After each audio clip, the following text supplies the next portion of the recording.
Well, I guess the question is like, why Bitcoin, right? Yeah, I think if because that's freedom money. The yeah, rest of it's just pretending.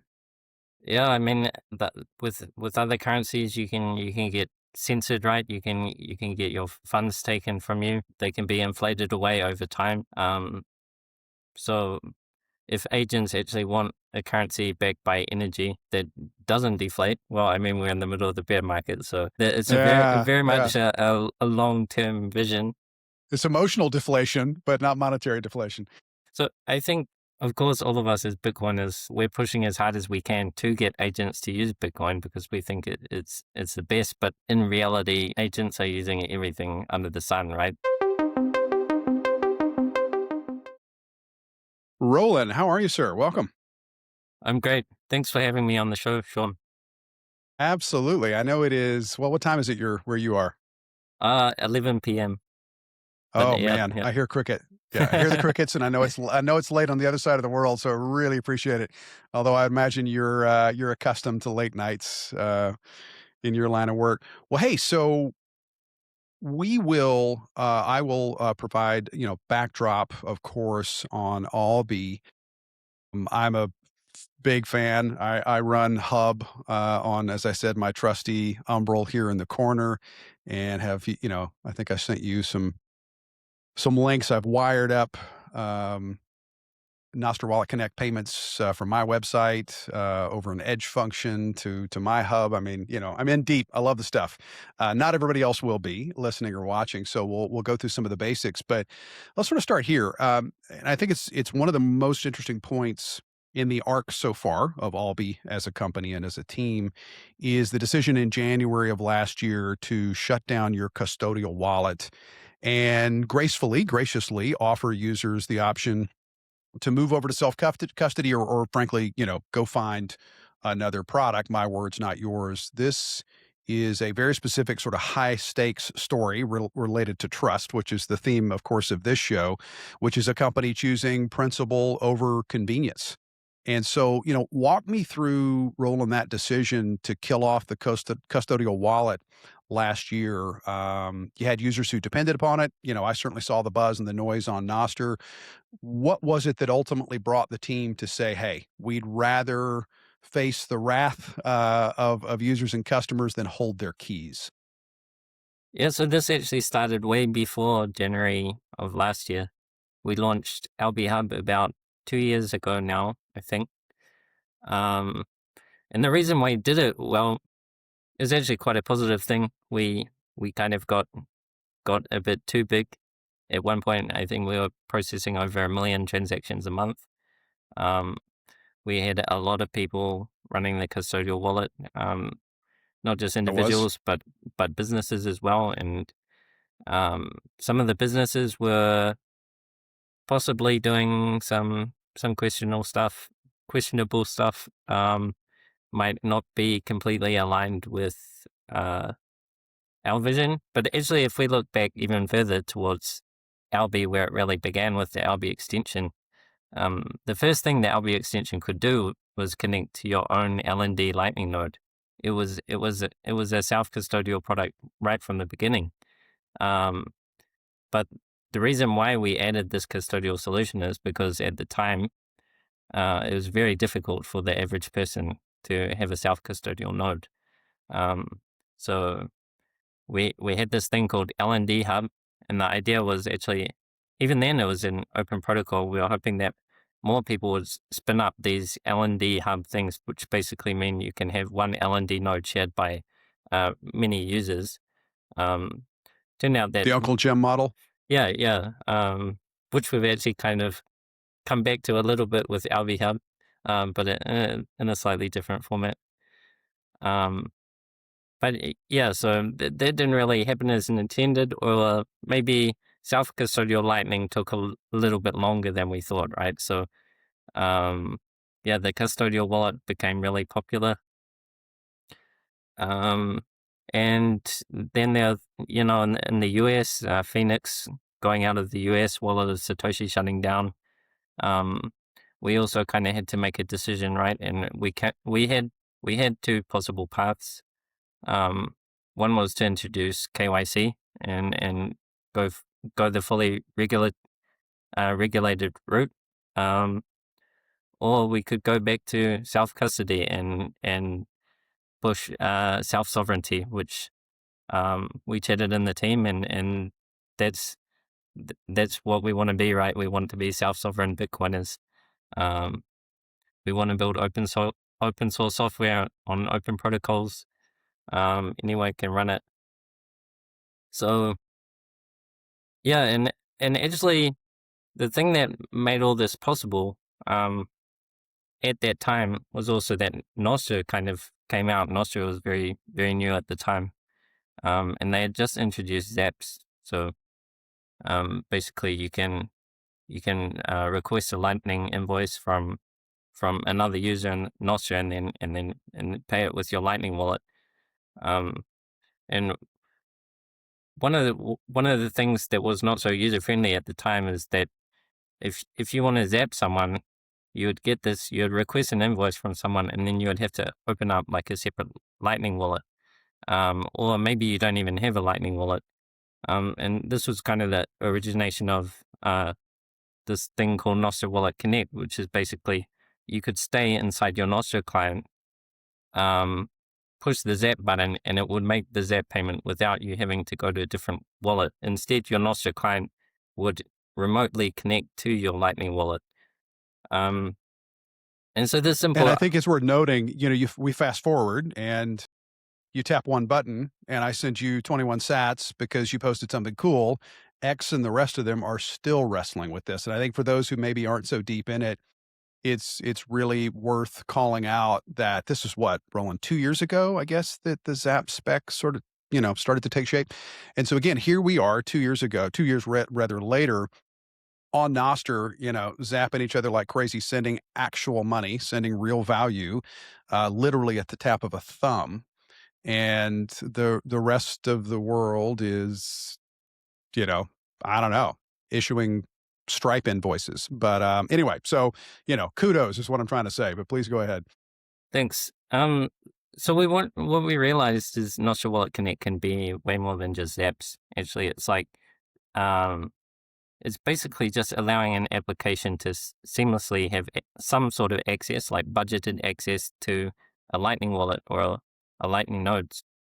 Actually, we can apply the same idea of Nostr Wallet Connect to create a self-custodial wallet. And because one of the awesome things about Alby, and that's kind of different to like Phoenix, Wallet of Satoshi, and a lot of the other wallets, right, is we focus on this idea that you can bring your wallet to all these different applications. Like podcasting, you can stream sats to podcasters, right?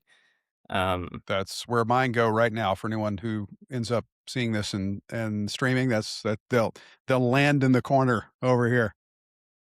Yeah, so basically this simple experiment of doing zaps and like doing something fun, actually we started this open protocol, and now today there are so many different wallets and applications built on Nostr Wallet Connect, and it's actually what made Alby Hub possible, and it made our transition to a self-custodial wallet possible without having to sacrifice those sort of features. Yeah, I mean, I think of Nostr Wallet Connect as like the USB-C of Lightning payments. You just plug virtually anything in, and you're good to go. Yeah. So, but yeah. So we still had this shutdown. We're actually trying to onboard people onto Alby Hub for the full year. And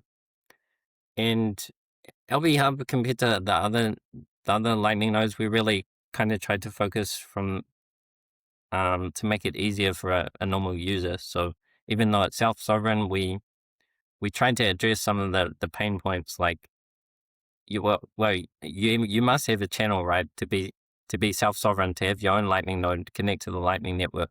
But who do you have a channel with? So we partnered with different LSPs. So just with one click, you can buy a channel and those sort of things. There's still costs involved, right? There are a lot of Alby users who actually were not economic Alby users. So they had a few hundred sats, and there were a lot of people who complained, right? Because they did not actually want to pay to use Alby. They did not want to have to pay to open a channel. And Well, in fact, and I was going to ask. Sorry, Roland, just to kind of zoom in a bit, I guess. So, when you made that announcement, which again I think, correct me, was January of last year, how did users react? What did the support inbox look like? yeah, it was challenging. I mean, for 6 months or even a year beforehand, we're trying to offboard our users, right? But there were a lot of users who just did not do anything. So at some point, we just have to say, okay, from now on, you cannot use your custodial wallet. If if you actually want, you can basically get your funds out following a certain process, but um, yeah. So Yeah, inertia is a thing. yeah, for about a year afterwards, we still had people emailing in saying, I've been I've been in prison for the last 2 years making up these funny stories. I need the money to feed my cat, um, Okay, props for creativity, I guess. yeah. So anyway, Well, so we've still allowed them to sorry, go ahead. Yeah, I mean, we still have the funds, right? So we let them basically connect the wallet through made Nostr them Wallet whole. Connect, withdraw the funds, and then shut down the account, basically. Yeah. But Well, so most companies, I think, and this is what's interesting to me, and you've already touched on this, but I want to come back to it. Most companies in Bitcoin talk about self custody, but they keep offering the easy custodial option. Why didn't you just choose to offer both? I think there's a few reasons. Um, One, we're a quite small team. We're a startup, right? We have limited resources, and we have to make a clear decision on the path we want to go down. There's one. Another one is the regulatory thing, right? We have to get all these licenses. We have to work with people um, to run this custodial product. It's not actually that easy if you want to do it legally. It is, let's be clear, it's criminally expensive. As you and I talked about, I've been in that business. It is criminally expensive. Yeah, and the last one, just as I said, I guess it's related to the first 2 points, but um, yeah, we at least Alby, I mean, all of us we have slightly different views, but we all want to be self sovereign. We hold our own Bitcoin, right? We hold our own keys. That's what we believe in. We build this software for ourselves. We use it. And ideally our users are the same, right? They value these things. That's what Yes. we hope, at least. Well, and I mean, and yes, absolutely. And I think, again, for those who may be kind of on the edge of this, Lightning TLDR is the fast, cheap micropayment layer on top of Bitcoin. Roland, so for someone who's never run a Lightning node, what does Alby Hub actually give them that a custodial wallet doesn't, in concrete terms? And one thing particularly is, what can't happen to their money anymore? So it gives them their own key, right? So just like if you have a hardware wallet compared to putting your Bitcoin on an exchange, with Alby Hub, you have your own key and your own channels, which solves two things, right? So one, you can't get rug pulled like from a custodial service. So if a custodial service shuts down and they have the key, it means you both can't spend your money and you also can't get your money back. Um, with Lightning, it's a bit different. So you can have one or more pairs, right? You can have channels with different nodes, and still the same thing could happen. A counterparty could disappear one day. They could shut down. Um, but you have a Lightning channel that's backed by Bitcoin, and you can unilaterally exit and get the funds on your side of the channel back, um, which is a bit technical how it works, but basically means you can get your money back. And the other thing, and I think this is very unique to Alby, compared to some of the other Lightning wallets, even self-custodial Lightning wallets, is that with Alby you can open channels to anyone. So there's there's no way that there's no single point of failure. There's no single path where you can make a payment. You have full control. Um, opening channels to different nodes and making payments through those nodes. So I I think Yeah. I that mean, I like to think of it, again, for those maybe not so technically deep in it, um, it's the ability to, maybe a a poor metaphor, but it's the ability to sort of dig your own creek, dig your own river, get back to the mother source. It's the ocean, it's the sea. That's where all the payments flow. But you need a path, you need a channel, right? Literally a channel. And I think that metaphor comes from the flow of water. And so, the point I think you're making, which is worth underscoring, is there is some responsibility and some technical capability that comes with that, but you've got complete flexibility. yeah, I mean, and I think this is going to get a lot easier too. I'm pretty excited with agents. We can talk about that later, but I think Absolutely will.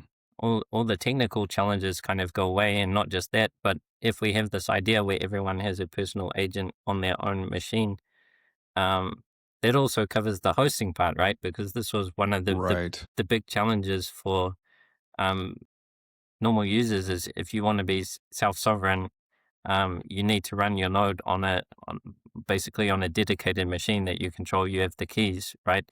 Mhm. Um, so with these new personal agents that incentivize people to run a completely their own machine, they can also run Alby Hub. They can run the Lightning node on it, and then they have both their personal agent and they can have their Lightning node running their own keys. So I'm pretty Yes, excited about that. quick shout out to last week's episode with, Jesse Posner of Vora, which you probably know they're working on just that same thing, right? To be able to self-custody your money, your agent, and everything that sort of flows from that. But, well, and so further down that path in terms of the choices that you and the team made with Alby Hub, Nostr Wallet Connect uses Nostr relays to send payment instructions. Here too, why build on this emerging protocol instead of your own infrastructure? What sort of went in terms of the ethos that you guys clearly work on top of? What led to that instead of building out something new by Alby? Well, this is something brand new, right? This is what we built out. We had to work a lot to Sorry, I contribute mean here. Nostr, not Nostr versus some, brand new sort of peer-to-peer protocol. So why Nostr is the question. I think it's important we work on open protocols, but we also have to work on ones that have gained adoption, right? Um, it's very difficult to kick off and get other companies, other people on board, right? And Nostra so far has been the most successful, and I guess the one of the only protocols which is an alternative, to the Twitter, the Facebook, Instagram, whatever it is. Um, so I think that's that's the main reason, and also because the architecture of Nostra is actually a perfect fit. Um, I think Nostra Wallet Connect, um, and for some of the users, you don't even have to use Nostra. It's like email, right? SMTP or whatever. Right. It's just the underlying protocol. Um, but It's it really, invisible unless you want it to be visible. yeah. But it really solves it had two main innovations which are really cool. Um, so one is kind of like an alternative to Tor, right? That's like the old way people would expose their Lightning node to the world. They'd basically host it, but it has to go through the Tor network, which is slow and unreliable. So Wallet Connect kind of completely inverts that. Rather than self-hosting, opening up a port and making your node accessible through the Tor network. It's like you connect to a Nostr relay. You have a persistent connection, and also the application has a persistent connection to this relay, and then um, end-to-end encrypted traffic is going across this relay. So that's one really cool thing. The other one is, for the first time, we have kind of an abstraction layer above different Lightning wallets and different Lightning nodes, because their APIs or how you talk with the Lightning node, they're all different. Whereas Nostr Wallet Connect is this really simple protocol that sits on top, kind of abstracts that all away. So you just say pay invoice, make invoice, all these simple commands. It doesn't matter if you use a custodial wallet. It doesn't matter if you use LND or LDK or Core Lightning, whatever it is. From the people building on Nostr Wallet Connect, all they need to know is Nostr Wallet Connect. So I think this is a huge innovation. Absolutely. I mean, for my personal example, I set up the ability to zap some of my writing on my website, and I used Claude Code, pointed it at a couple of repos, and it built an edge function running on Netlify that is a proxy for Nostr Wallet Connect, and captures what I think is a really smooth UI on my site, and talks to my Alby Hub running, as I've said 3 times now, in the corner of my office here. And that is to say, that's not for everybody, but it is increasingly accessible, right? I'm not a professional developer, and so clearly, and so it is increasingly accessible. Goes to your point about agents and where that's all going. Let's look at this, Roland. So, as far as it has come, and as objective as you can be, as I certainly think about this a lot, what's the actual UX gap between the Alby app and and Alby Hub and, say, Cash App? So, what's your sort of assessment of the UX gap for a normal user, and what are still the hardest pieces to advance? Like, so what's it look like in terms of UX, and what are the mountains still to climb to make it even better? Yeah, unfortunately, I've never tried Cash App. I'm not a US citizen. But I Ah, guess, well, there we go. And that makes a point, doesn't it? yep. You But couldn't try it if you wanted to. I guess it's a simple mobile app, right? And custodial wallet a bit. Um, Well, I know you're a New Zealander by birth. Is there an equivalent that runs prominently in South Asia? Okay, so that's why you built this thing. You don't have any options. No, but okay, so it's interesting. Like, I should have caught myself, a typical American, so I assume everybody's got access to all these American apps. But I accidentally, I think, have landed on the ultimate point here, right? Which is that uh, Alby didn't give a damn where you live and what passport you hold, and that may be the greatest UX advancement ever. So, um, I'll answer the question for you maybe and say, I wish I could go more places and spend Bitcoin, and that's advancing. And shout out to BTC Map and all the folks working on that. But the fact that I can, pull up my phone, pull up this really smooth, and I mean, I'm just not blowing sunshine. Like, you guys have done such a brilliant job on the Alby app, iOS and Android, that I would I would argue it is so job to be done focused, and in a great way, that all the noise. I mean, Cash App's great. They've got, thousands of employees, and they've honed a fantastic app over the years, but they have to jump through all these hoops. They have to ultimately, they're a regulated entity. So I guess this is me saying that I think if you are operating on a Bitcoin standard, which again, more of us wish we could in more of our daily lives, it's hard to beat, right? I am moving money from my self-custodied wallet on hardware that I run to the merchant or whoever I'm paying, and I understand how it operates end to end. It's phenomenal. So that's a lot of words to say. Great job, Albie. And even though, like I said, you don't have a comparator with Cash App, let me ask this. Where do you, for your own internal sort of benchmarks and aspirations that you guys have as a team, what are those mountains to climb to make the UX even smoother, better, easier? yeah, so there's some obvious things. Maybe we can compare it a bit, because so Alby Go that you mentioned, right? It's Go, perfect. excuse me. Thank you. Um, but you have to connect to an external Lightning node through NWC. So Alby Go is a simple mobile app, really simple interface. But it's basically just interface to your node. It's just a remote control. Mhm. Um, and that's probably the difference between something like Cash App, where you can just install the app and get started straight away, right? Well, Fair. I guess you have to do like KYC or something like that, which, Oh, yeah. um, Right. yes. So, Maybe getting Alby Hub up and running is a lot less painful than KYC for yeah. a lot of people. Yeah, so I mentioned it before, but yeah, the main points we have right now is, one, you have to self-host, and we have a cloud hosting solution, which is super easy, like deploy with one click, but it comes with a Great monthly point. fee. So As it either, should, as it should.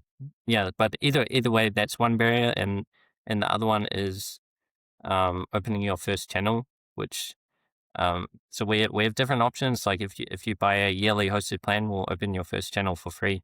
But if you self-host, normally you have to pay to open the channel. So there's different ways.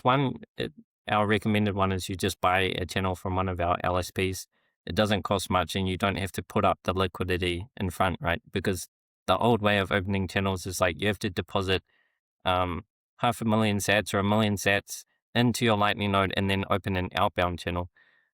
So I mean, you can still do that, and it's cheaper if you have the funds available. Sure. Um, And the skills. yeah, but for the average person, it's just easier and faster to buy a channel.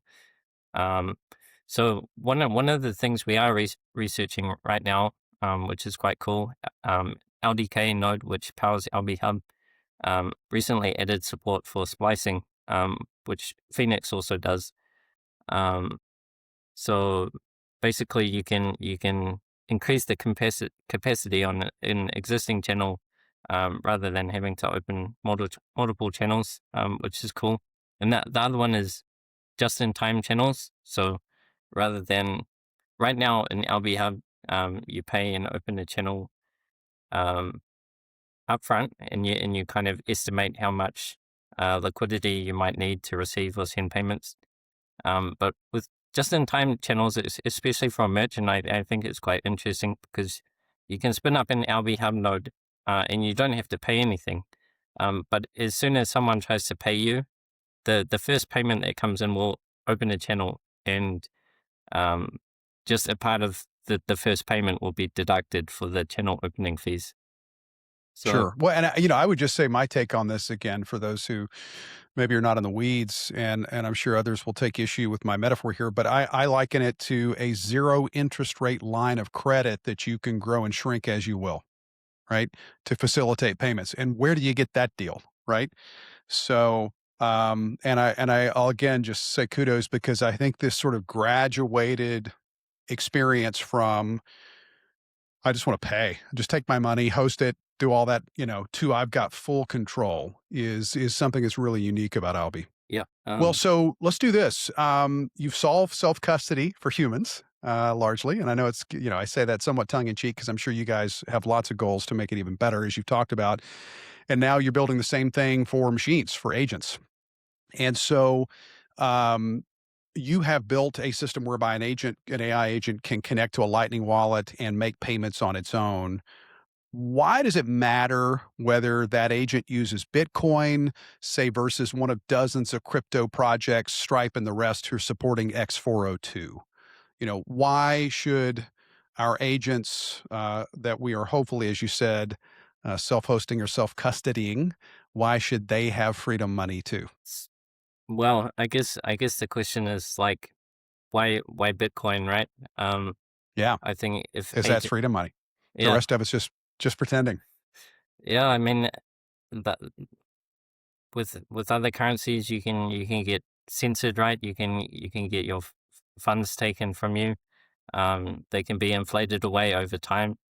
Um, so if agents actually want a currency backed by energy, um, that doesn't deflate, well, I mean, we're in the middle of the bear market, so it's a Yeah, very yeah. much a long term vision. It's Um, emotional deflation, but not monetary yeah. deflation. So I think, um, of course, all of us as Bitcoiners, and we're pushing as hard as we can to get agents to use Bitcoin because we think it's the best. But in reality, agents are using everything under the sun, right? I think there's going to be a lot of competition, and eventually there's gonna be a clear winner, but uh, right now there's not. So, um, and it's also just a fact that a lot of these, Dino decentralized and name only currencies can actually, in the short term, be more faster, cheaper, everything than Bitcoin, because it's just fake, right? So I Absolutely. I, th- I think one thing is time. It's going to take time for this to play out, but also, um, I think that the owners of the agents actually have to say, "I want you to use Bitcoin. I don't want you to use shitcoins or stable coins or whatever it is." Right. Soul.md. Soul.md. Yeah.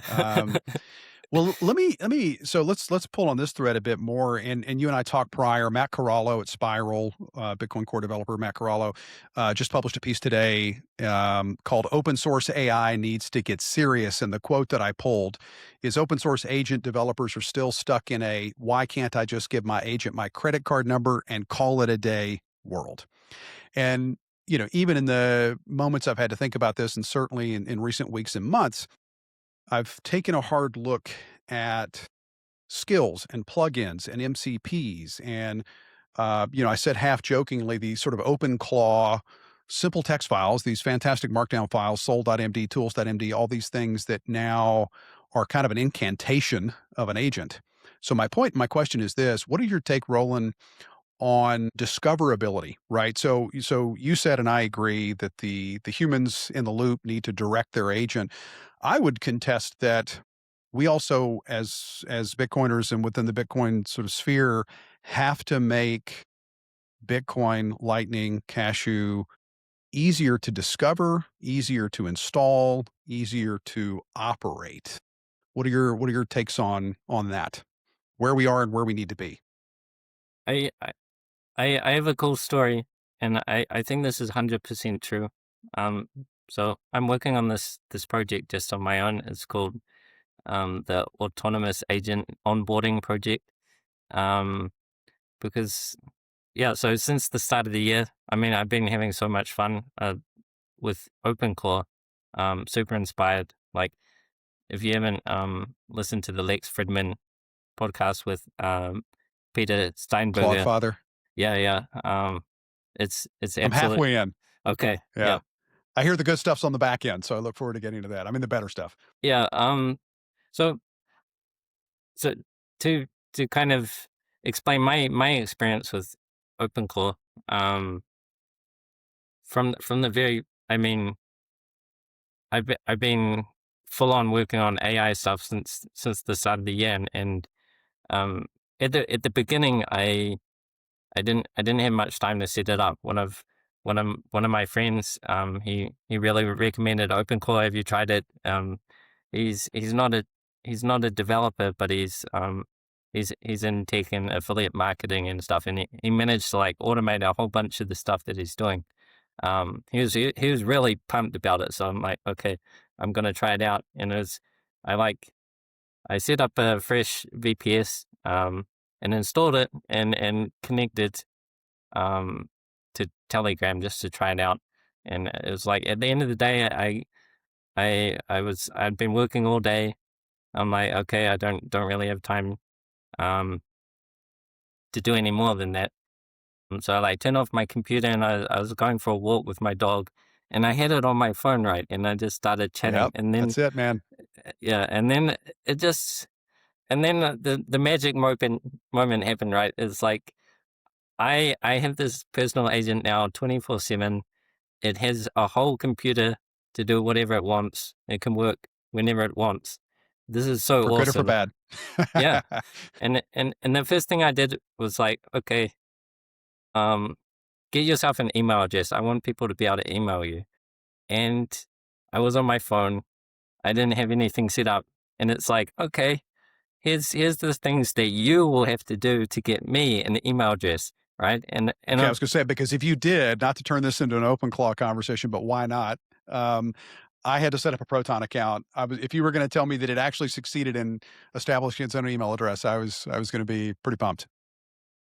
Yeah. Well, so there's the thing, right? I was like, wait, you're supposed to be doing the work, right? You're my personal uh, agent. You're my assistant. What? Why are you Now it's pulling your increasing my strings. my workload?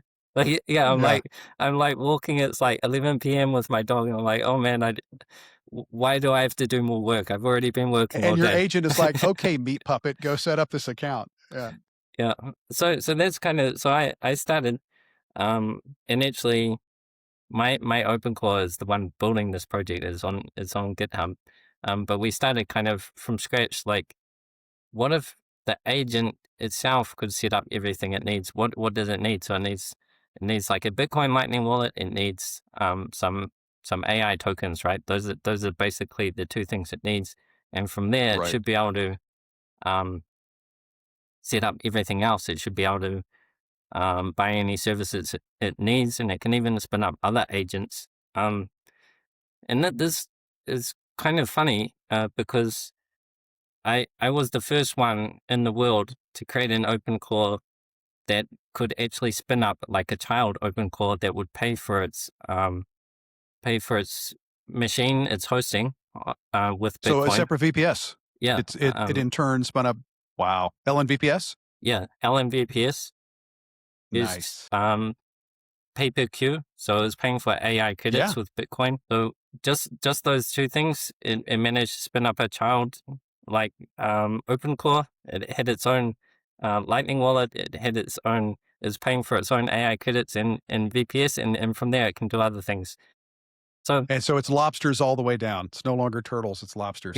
Well, and again, I want to pause to just do kind of an aside, which is to say that what Roland you are describing is you took the initial steps of spinning up a virtual private server. Anyone, Hesner, DigitalOcean, pick your spot, LMVPS in this case, and that's interesting and cool. And you got OpenClaw up and running, but then you put it in a position where it had a wallet where it could do two things. It could set up its own OpenClaw and pay for its own tokens and inference through two providers, LNVPS and PayPQ, which offer virtual private servers and LLM inference completely free, no KYC free, paid for in Sats. yeah, and And actually, so yeah, go ahead. sorry, Sorry. It's just awesome. um, yeah, you said all these different VPS providers, but I would like to point out that LNVPS actually has something very unique, right? Which it has a fully public API. It accepts Bitcoin. It can be fully automated. And I think it's one of the very few that can do that. Others have captures, they Yes, have email sign up, they have, all these blocking things. Whereas LNVPS absolutely. and same with PPQ, right? Um, you spin up a new API key, you top it up with Bitcoin, and you're ready to go. So this definitely Yeah. is the separating factor, I think, and something super important, and something that also Bitcoin is really focused on compared to these. I think a very very clear divide, because I think some of these other crypto projects, um, or like people building these, like there's something called agent mail, right? And I tried that out. I was like, okay, I need Yes, I an signed up as well. email for my Yep. agent, and the first thing you need to do is the human has to sign up. Like, it's impossible. Yeah. So I think this is a really um, big big differentiator, actually. And this article that Alby wrote about what I did here, spawning this OpenClaw, um, it was referenced in another article, actually, that was reposted by Elon Musk, and it kind of showed me that I think a lot of the other crypto projects, they're doing it for for the marketing, for the big noise, but Sure. but we are actually trying to solve a problem, right? The Bitcoin is trying to solve a real problem, and that's why we have Yes. an advantage. Well, and I think I would just again interject here that, I have been as guilty, if you want to use that word, as anyone over the last few months. I have been diving in deep. I built a bunch of projects, a bunch of products, and it's sort of a lot of it for me is building muscle. and they may or may not go anywhere, but I'm proud of these products. They're solid, you know? And so that's not to say go me, but it's to say, on the one hand, I'm in awe of the power of something like Claude Code. On the other, I am aware of and mildly terrified by what that means in terms of the concentration of power and centralization. And so, as goes with money, so goes with intelligence, right? We have this choice to make: the harder path to self custody and have self sovereign AI and intelligence and agents, or the easier path, which I am again deeply guilty of at this point, is to do the thing that is easier, better UX, frankly more powerful. These frontier models. So, again, kudos, and I think it's just to underscore the importance of being able to truly unlock AI and agents for individual empowerment and growth and benefit. I interviewed a guy, turn this into a bit of a monologue here, but I interviewed a brilliant fellow, John Robb, a few weeks ago, and his perspective, and I'd love to get your take on this, is that AI is a force that, much like reaching and exceeding the speed of light, is starting to thin out the molecules in a way that they accelerate into a column and reach breakaway speed, and off you go. And I've just butchered all the physics. But the point is, we're hitting a point where you either sort of attach yourself to this train and you become AI literate and competent and capable, and you might, sort of hope to get some of the great benefit that will unfold over the next 10 years, or you're toast, right? And you become a puppet to the machines. And that's dramatic and blackpilling, and that's not really my point, but I think it paints a picture. And so that's all to bring it back to, talk to me a little more, Roland, about your perspective on why it is so important that we are able to do what you just described, which is that without KYC, without gatekeepers, without middlemen, you can spin up something as powerful as OpenClaw and have it go about the business of helping you personally, professionally, take advantage of what AI offers. So you have a few things there. So pay per queue, you pay with Bitcoin, but you do get access to all the frontier models. So it's not. Absolutely. I wouldn't say it's any different than signing up with your credit card and kind of going directly to the centralized provider. I mean, PPQ is like, Except in fairness, you're probably going to spend about 5x, right? Versus Claude Code Max plan. And that's not the shill for Claude, but I think it's a real barrier right now. yeah. So I think they definitely subsidize, right, the plans compared to API No access. question. Yeah. So that's one thing. The other thing, I think you're right. AI is going to be a massive disruptor, right? People are going to have to learn. Some people are going to lose their jobs. Any job that can be automated will be automated, right? Yes. Um, but at the same time, and I've heard people a lot smarter than me. I think on this podcast I mentioned before as well that the people working on AI, they've been working harder and longer hours than ever. So if it's if if you start using AI, I think at least there are going to be jobs. There are going to be a lot of jobs. It's just that the job that you previously had is not going to be there anymore. You're going to have to do something um, more creative, more. You have to work with the AI to do something that the AI can't do on its own, right? But I think Yes. I think overall it's great for humanity, society, right? I saw this stat, like I think 80% of people work at jobs um, because they have to for the money, right? Not because they enjoy it. And At um, least. yeah, and I think this is like terrible, at least for me. Like I've had that in the past when I worked at a job, and it just like after a few years, it's just so soul sucking that I just feel like Yes. completely exhausted. And I was lucky that I had a different option, and not some people don't, right? They're forced to do this for their whole life. And, so, um, I really hope that this revolution, I mean, it's going to be tough for people. People are going to have to change and adapt and be uncomfortable, learn new things, right? But I think once they get past that barrier and they kind of change their outlook on life, change how um, they have to rapidly learn, rapidly adapt. But I think it's incredibly rewarding. I Yes. hope it I think means, unlearning and relearning are going to be are and will continue to be the two most valuable personal skills. yeah. So how Bitcoin fits in here? I think there's definitely two different ways, and I think it goes back to what you were saying about giving my agent access to my credit card. And I think a lot of people, which I would definitely not recommend, is like they give their agent access to their own accounts. Basically, the agent operates on their behalf, right? Mhm. Whereas I would see your agent as like a personal assistant. It's like its own identity. It has its own well, Nostr is perfect for this, right? Its own key pairs. It's Yes. it has its own email account. It has its own AI token account. Its activity is completely separate from you, right? Um, I'll post it in the link and just I built a skill that's up on OpenClaw to bootstrap an agent onto Nostr, and with the same mnemonic, it boots up a CocoD cashew wallet. So it's got its key pair, it's got its cashew wallet, and off it goes. Right, and again, not a developer, so the accessibility of this stuff is accelerating. yeah, I think this is going to be super important as unfortunately things seem like in the traditional world, right? They're becoming more and more dystopian, more Yes, and more censorship, more shutting down.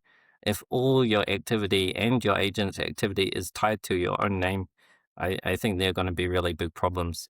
Um, and the fact that you can just set up a separate agent with its own wallet, its own identity, it's kind of separate from you, right? You main control of your own actions. You still control. You can give your agent as much autonomy as you want. You can still um, have control, a level of control as you need, but whatever it does is kind of separate. I think, absolutely. yeah, the very important. So, Roland, both in terms of Bitcoin and AI agents, for someone who's listening, they have their Bitcoin on an exchange. Maybe they're dabbling with Chat GPT. What are the first steps that they should take, both with regard to self custody of their Bitcoin and becoming more familiar with how not just to be a user of AI, but a builder? What Um, would you suggest that they dive into? yeah, a few things. If they have money on an exchange, I would recommend take it off this exchange. There's a really cool feeling, right, when you realize that just with 12 words, um, you can travel the world. Your money, if you fly on the plane, your money arrives in the country before you do. It's everywhere you go. It cannot be taken from you. It cannot be confiscated. Um, maybe it's a bit scary. You have to take that responsibility, right? But I think today with hardware wallets and seed backups and stuff, it's pretty easy. I think for most people, just single sig is fine. I mean, there's different opinions about that. I think more complexity leads to more risk of loss of funds, right? And that's probably what a lot of people are worried about, and maybe why they would rather someone else take responsibility of their money. Um, but at the same time, if you let someone take responsibility of your money, then that's the issue we're having now, right? With the state having too much control and using your money against you, basically. So um, that that would be the first thing. The other thing, I mean, even though AI is such a disruptive thing, and people maybe are worried about it, on the other hand, I think it's easier than ever to um, get started building stuff, right? Just with a single English phrase, you can build an app now, and that's one really cool thing that Alby that we've been working on the last couple months is you mentioned it, this thing called skills, which is kind of like giving your AI agent specific knowledge. So we have one for Alby to build Bitcoin apps. So if you give the skill to your agent, Claude Code, or ChatGPT, whatever it is, Codex, I think, is the OpenAI version. It can add payments to apps like with one shot, and actually get it right and not like hallucinate. And this is something just like in the last few months that has become possible, and it's like a huge jump. Before, would have a lot, they'll play around with AI and things will break all the time, right? And you just get frustrated. But there's been a huge jump recently. I'm reminded of the scene in the Matrix where Neo, he jacks in and is it karate? I forget which martial art. Yeah, So kung he fu. goes from right, he goes from I don't know kung fu to I'm a master, and those are we're not quite there, right? But I mean that's the way I think about skills Yeah. for agents. Yep. So yeah, and I think so maybe to finish that, what do you think is the first approachable step in terms of again building on not just consuming the product of AI. You mean building your own So application? what might you recommend to a family member? You're out hacking on OpenClaw and you're a developer. What would you say to a family member who you would want, just as with Bitcoin, to take a bit more control of as opposed to just be a consumer of? Yeah, I haven't approached a family member yet, but I think OpenClaw would be the thing. Not because it's I mean it's very new technology, it's very buggy, but um it's very clear. If you get this Telegram message working, you get the simple flow working, people can really see the value, the magic behind it, I think. Absolutely. So, and I mean, OpenClaw is not as good at like coding or something, but for the average person, it's fine. They can build stuff. It's very much general purpose AI, right? It's very good. And you can get it there. Like I've basically rebooted mine. I've tried a couple of things. Um, and it's been an interesting experiment from, as I say, building a skill where it can get itself on Nostr and post and pay and all this, which is novel and interesting. I then tried the chief of staff, which then spins up all of the functional agents. And, I burned through my Claude Max Pro 2X plan for the week in a day. That was a bad, Wow. that was a bad outcome, but a great learning experience. And now I have gleaned from a bunch of very talented developers how to really refine, a very lean dev team, and using Codex 5.3 to code versus Opus 4.6 to think and plan, all these things. So I think to your point, it's evolving and it's far from perfect, but I agree with you that it's a great place to start. So Roland, let's wrap up here. Where is Alby in a year? What are you building that will further change how people think about, use money, and maybe AI agents? Yeah, so maybe if we tie that back to our journey with Alby Hub the last 2 years, um, now I think we have such a strong foundation, right? We have the self-custodial wallet that's able to connect to any sort of application service. We have this really good foundation. Alby Hub itself is actually used by Alby to charge subscription payments for people who subscribe. Like we're dog fooding more and more of our projects every day, powered by Alby Hub. Um, so I think right now we're going much into a more experimental phase to see what sort of use cases can be built with Alby Hub. I think AI is going to make a big part of that. The other thing we're working on is further improving like our developer experience. For example, our experience for small to medium-sized businesses. So they if they use Alby Hub, accounting, transaction labeling, stuff like that, to more easily operate and have less headaches when at the end of the year when they have to do accounting and things like that. Um, yeah, we'll be doing additional refinement.